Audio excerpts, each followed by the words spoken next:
Halo Besti, kembali lagi bersama Mimin di sini. Mana nih yang nunggu-nunggu dan terus komen, Min lanjut dong, Min lanjut dong. Nah, Mimin up terus nih ya. Jangan lupa untuk tonton ya. Bab 20. James terbangun sekitar jam 5 pagi seperti biasa, alarm tubuhnya membangunkannya.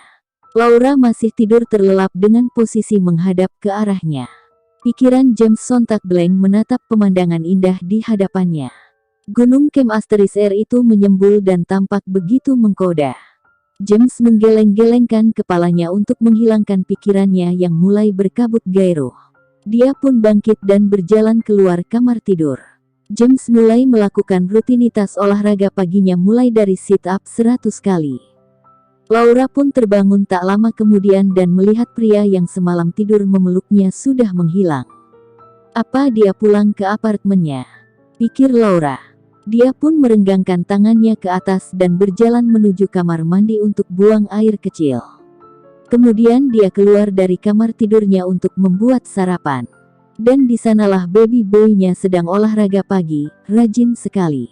Pagi, sayang, sapa Laura sambil tersenyum manis. James menghentikan eksercisenya dan berjalan ke arah Laura lalu main Asteris cium keningnya. Pagi juga Haniku, nyenyak tidurnya. Asteris, ujar James membalas senyum Laura. Tentu saja nyenyak karena ada yang memelukku dengan hangat, goda Laura seraya menjulurkan lidahnya. James pun memeluknya erat dan Laura meronta-ronta tak mau dipeluk.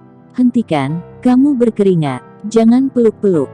James pun melepaskan pelukannya dan tertawa kemudian melanjutkan eksercisenya. Dia melakukan skipping dengan skipping rope Adidasnya. Laura pun berjalan menuju ke dapur dan mulai memasak.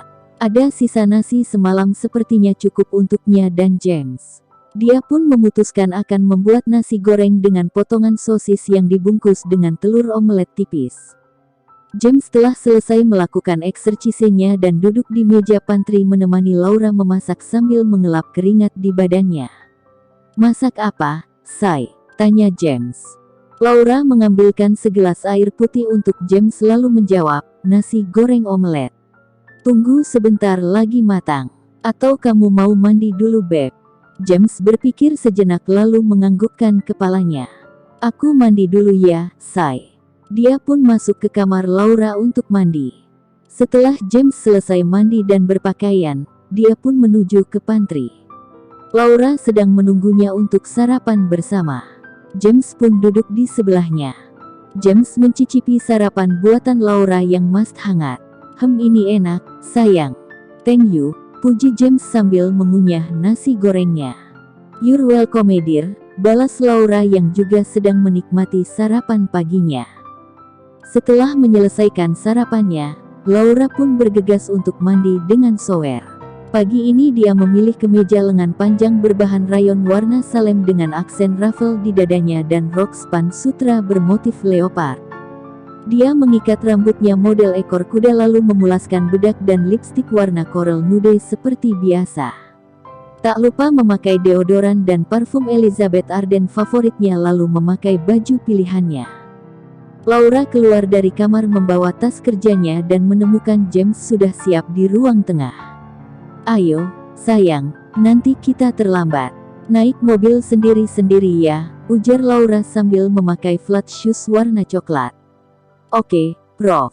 Laura, jawabnya sambil menenteng ranselnya di salah satu bahunya. Hari ini James memakai polo shirt biru tua dan celana jeans biru muda dengan sepatu kets putih merek Nike. Dia meraih pinggang Laura sebelum Laura meraih gagang pintu, kemudian membalik tubuhnya hingga menghadap James. Dia mendorong tubuh Laura hingga menempel ke pintu dan main Asteris cium bibimnya. Ciuman itu berlangsung singkat, tapi sukses membuat pipi Laura merona. Laura menggigit bibi. Ya, setelah James melepaskan bibir Mia dari pagutannya. Kamu cantik sekali, Haniku, ucap James memuji kekasihnya. Laura pun tersenyum dan membalas, kamu juga sangat tampan, baby boy. Kita harus berangkat sekarang. Mereka pun turun ke basement dengan bergandengan tangan lalu berpisah menaiki mobil mereka sendiri-sendiri menuju ke kampus. Pagi ini Laura memberi arahan pada karyawan administrasi LEPA untuk menempel pengumuman tugas untuk mata kuliah patologi umum dan patologi sistemik selama dia pergi ke Thailand Nan. Kemudian Laura mengupload materi kuliah untuk minggu ini ke website FKHUGM. Dia akan membawa MacBook-nya ke simposium besok. Ada banyak file tesis dan penelitiannya di situ, maka Laura mengcopy file-file penting itu ke komputer kantornya untuk mencegah hilangnya file-file tersebut bila amit-amit dia kecopetan atau dirampok di jalan. Semoga saja tidak, pikirnya. Laura menghabiskan hampir 10 tahun berpindah-pindah negara untuk bersekolah hingga akhirnya berhasil meraih gelar Profesor Veterinary Science dengan master di bidang patologi anatomi. Laura menatap vas berisi buket bunga segar yang cantik di meja kantornya. Dia tidak tahu siapa pengirimnya, tapi hampir sebulan ini setiap Senin dan Rabu ada yang mengiriminya karangan bunga segar. Dia sampai harus membeli vas untuk menaruh bunga-bunga itu karena tidak tega melihat bunga itu layu begitu saja bila tidak diberi air. Dia pernah menanyai James tentang buket bunga yang rutin dikirim ke kantornya, tapi James tidak mengaku bahwa dia yang mengirimnya. Masih misteri siapa pengirim bunga-bunga cantik itu. Laura pun membaca berkas skripsi mahasiswa bimbingannya sambil menunggu hingga jam kerjanya habis lalu bersiap untuk ke airport. Pukul 12.15 ada pesan masuk ke ponsel Laura. Jangan lupa makan siang, Haniku. Atau mau kupesankan menu untuk makan siang. Pesan dari James ternyata. Kenapa James selalu tahu kalau dia lupa makan siang, batin Laura. Kemudian Laura membalas pesan Wah James. Siap, baby boy. Gak usah dipesankan, ini mau ke kantin kampus aja, say. James pun membalas, good girl.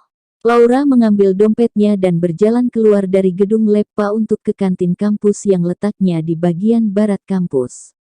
Dia melewati selasar lab anatomi di mana berkumpul mahasiswa yang sedang menunggu giliran ACC laporan praktikum dengan asisten lab yang biasanya kakak angkatan senior. Laura sudah menjalani semuanya juga seperti adik-adik mahasiswa itu saat dia kuliah dulu, jadi dia paham. Rupanya James yang menjadi asisten lab yang dikerumuni adik-adik mahasiswa yang minta ACC laporan praktikum itu. Laura melihatnya sedang menatapnya dan dia pun tersenyum manis sekilas pada James seraya terus berjalan lurus melewati kerumunan itu. James pun membalas senyumannya yang sontak membuat adik-adik kelasnya heboh berbisik-bisik. Wah, ganteng banget kalau lagi senyum. Tumben senyum, biasanya cool banget, tampangnya datar kayak tembok. Senyumnya Bang James bikin klepek-klepek, coba tiap ACC mau senyum gitu, kan jadi betah. Hiks. James pura-pura tidak mendengar komentar heboh praktikannya yang berderet antri minta ACC. Mana yang namanya Mustika Melinda Prasetya, ini hasil praktikum penanaman bakteri Staphylococcus aureus-nya, kenapa bisa gagal, Dek? Tahu nggak alasannya apa?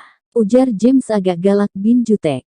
Yang disebut namanya mengangkat tangan kanannya dan terbata-bata menjawab, Bang, bakteri kontaminannya lebih dominan tumbuhnya. James berkata lagi, Lia, aku mudeng kalau itu, tapi, kan sudah disterilkan alatnya dengan api. Mendadak sunyi senyap adik-adik angkatannya karena takut dimarahi oleh James. Jadi begini, kalau lagi kultur bakteri tidak boleh sambil ngobrol atau bercanda. Harus diam dan media didekatkan dengan api supaya bebas kontaminasi, megang cawan petrinya juga jangan terlalu lebar penutupnya. Paham. Lain kali lebih serius kalau praktikum, ujar James menjelaskan dengan tegas seraya menegur adik-adik angkatannya. James pun menandatangani cover laporan praktikum mirobiologi itu dan memberi tanda plus dan not, lebih serius kalau praktikum.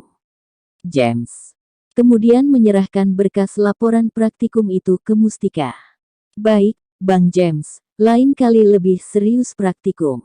Terima kasih banyak, Bang, ujar Mustika dengan serius dan dia pun lega karena tidak harus mengulang praktikum. Ini teman-teman Mustika yang lain juga gagal semua biakan bakterinya. CK, Fadli Himawan yang mana? Tanya James lagi dengan nada keras. Mahasiswa laki-laki itu pun mengangkat tangan dan berkata, maaf Bang.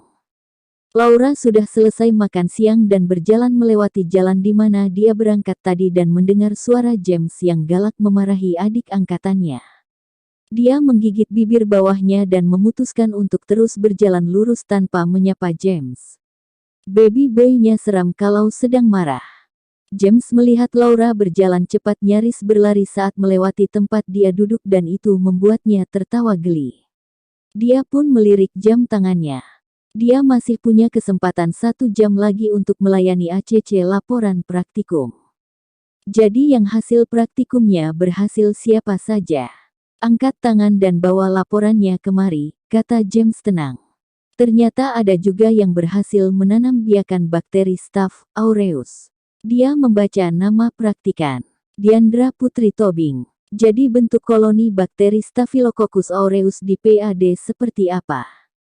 Koloninya berbentuk bundar, halus, menonjol, berkilau berwarna abu-abu sampai kuning keemasan. Bang, jawab Diandra yang penampilannya seperti kutu buku berkaca mata tebal. Nap akhirnya ada yang benar hasil praktikumnya dan bisa jawab dengan benar juga. Ini non. Laporan praktikumnya lulus. Good, ujar James menyerahkan ACC-nya ke Diandra. Setelah hampir 1 jam berlalu, acara review ACC laporan praktikum pun usai dan James berpamitan dengan adik-adik angkatannya. Dia berjalan ke arah parkiran tempat Fortuner putihnya berada. James pun memutuskan untuk pulang ke apartemennya dan mandi sebelum menjemput Laura di Royal Heritage. Laura meninggalkan ruang kantornya pukul 15.10 dan bergegas ke parkiran tempat HRV merahnya dia parkir pagi tadi. Dia pun segera menyetir ke arah Royal Heritage, dia ingin mandi dulu dan memeriksa barang bawaannya jangan sampai ada yang kelupaan. James sudah selesai mandi dan berpakaian, dia memilih kaos putih dengan celana panjang jeans dan jaket jeans juga. Dia memakai sandal kulit warna coklat model selop terbuka di bagian ujung jari kaki. Dia pun mengambil dompet dan ponselnya lalu memasukkannya di sling bag. Kemudian dia berangkat ke apartemen Laura. Sesampainya di depan pintu apartemen Laura, dia pun memasukkan kode pas 888.910 seperti biasa dan pintu pun terbuka. Sepertinya Laura sudah pulang karena ada sepatunya yang tadi pagi dia pakai, mungkin mandi pikir James. Dia pun berjalan masuk ke kamar Laura. Laura sedang duduk di depan cermin dan mengeringkan rambutnya yang basah dengan hair dryer, dia masih memakai bathrobe di tubuhnya. Mau aku bantu keringkan rambutnya, say? Tanya James yang sontak membuat Laura terkejut dan membelalakkan matanya, bikin kaget aja, James. Protes Laura manja. James pun berjalan mendekat ke arah Laura dan mengambil alih hair dryer dari tangan Laura lalu mengeringkan rambut Laura yang indah panjang bergelombang seperti hair stylist profesional. Hei, tadi kamu marah-marah ya waktu ACC laporan praktikum, goda Laura seraya tertawa. James tersenyum menanggapinya dan berkata, wajarlah kalau aku marah, hasil praktikumnya banyak yang gagal karena kurang serius. Cocok nih jadi anak buahnya Prof. Kumiasih kalau galak dan sangar sama praktikan, goda Laura lagi, Prof. Kurniasih adalah kolega dosen senior di LEPA yang sangat ditakuti oleh mahasiswa karena kegalakannya. Boleh, entar ya kalau udah jadi profesor kayak kamu sayang, balas James iseng. Udah kering ini rambutnya, ayo pakai baju Tuan Putri kalau nggak mau aku kerjain, ancam James seraya menciumi bahu Laura yang terbuka. Laura segera kabur dari James dan berganti baju di kamar mandi, dia memakai kaos katun warna putih dan cardigan merah dengan bawahan skinny jeans. Tak lama kemudian mereka pun berangkat ke airport denaan mobil James. James menurunkan Laura dan kopernya di lobi airport kemudian memarkir mobilnya dulu. Setelah itu dia menghampiri Laura yang masih berdiri di lobi menunggunya. Aku bawakan kopernya sayang, ujar James mengambil koper dari tangan Laura lalu menggandeng tangan Laura untuk check-in tiket pesawat. Setelah itu mereka memasuki ruang tunggu airport dan mencari bangku kosong untuk menunggu pengumuman jadwal penerbangan. James merangkul bahu Laura sambil duduk dan berkata, kalau sudah sampai di Bangkok, jangan lupa kasih kabar ya, sayang. Laura mengangguk-anggukkan kepalanya sambil menatap wajah James. Dia sebenarnya merasa berat hati pergi jauh dari James, tapi dia harus pergi karena itu tugas kampus. Jangan terlalu memikirkanku ya, Beb. Aku sudah biasa tinggal sendiri di luar negeri kok, pesan Laura dengan santai pada James. Pengumuman keberangkatan pesawat ke Bangkok sudah terdengar, Laura pun berpamitan dengan James. James memeluknya dengan erat seolah tak rela melepas kepergian Laura, kemudian cium bibirnya dengan intens. Sampai jumpa, cinta, ucap James lalu melepas kepergian Laura. Laura berjalan ke gate keberangkatan dan menoleh sekali ke arah James sembari melambaikan tangannya. James pun balas melambaikan tangannya dan memaksakan diri untuk tersenyum.